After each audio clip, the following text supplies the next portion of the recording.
You brought flowers. It's very sweet of you. You look amazing. You don't look so bad yourself. Come in.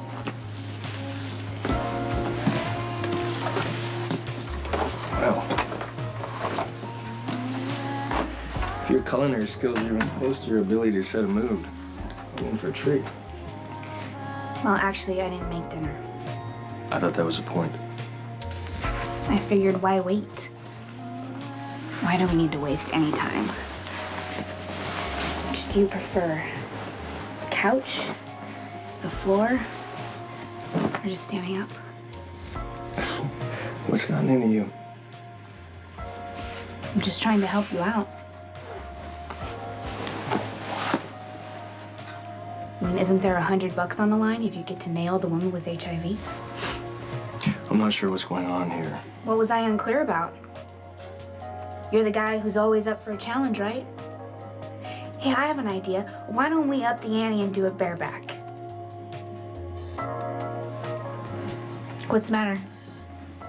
The risk of catching HIV from me a little too much of a challenge for you? If we were to have sex, it wouldn't be unprotected. I'd use a latex condom and spermicidal jelly, and since your viral load is undetectable, the chances of me contracting HIV are minimal. Great, you've done your homework, so what are we waiting for? It's not your medical status is slowing me down. It's your unusual method of foreplay.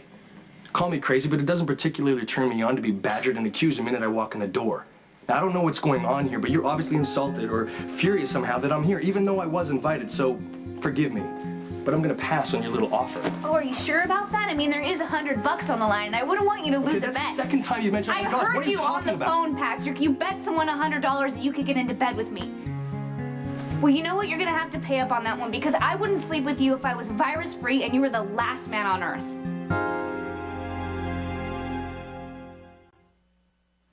When I first met you, I thought you were the most shallow person I'd ever met. I guess this just proves that first impressions are the most accurate. You know what happened, how nice you were being during the epidemic?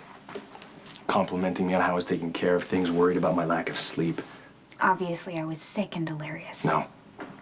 Not when you reassured me about how I was dealing with my father. Well, I guess you fooled me then, didn't you? You do a reasonable impression of a human being with depth, maybe even the hint of a soul.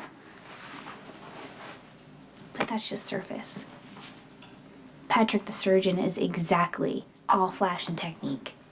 The very qualities that make it possible for you to cut into somebody's brain, arrogance, lack of empathy, the inability to connect, make you the soulless jerk that you truly are. I'm really sorry you heard my side of the conversation. I bet you are.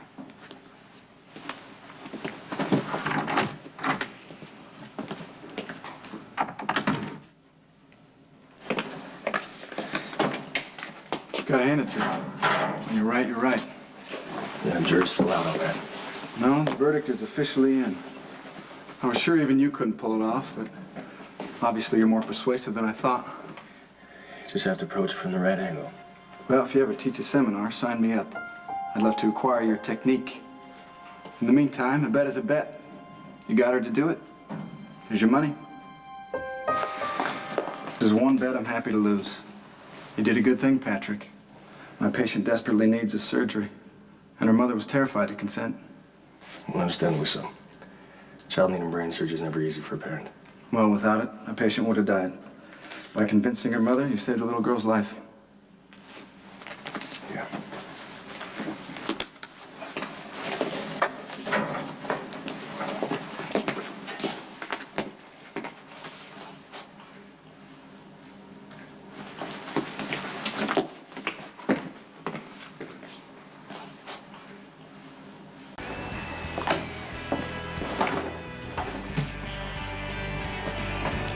$20 a game.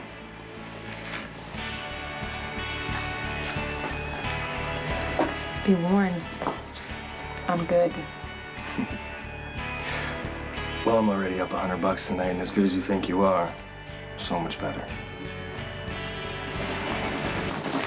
Excuse me, Brendan. Have you seen Patrick? I need a surgical consult. He left. Said something about having a beer at Jake's.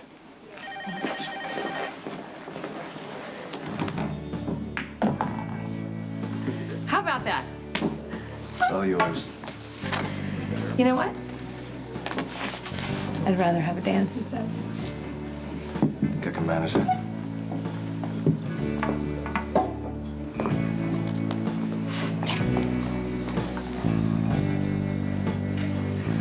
Still haven't told me what brought you here tonight. Oh, you know, Jake's place that I used to be able to come for a game of pool. Spent her on the dance floor, and a cute boy that didn't ask a lot of questions. Well, this is me shutting my trap.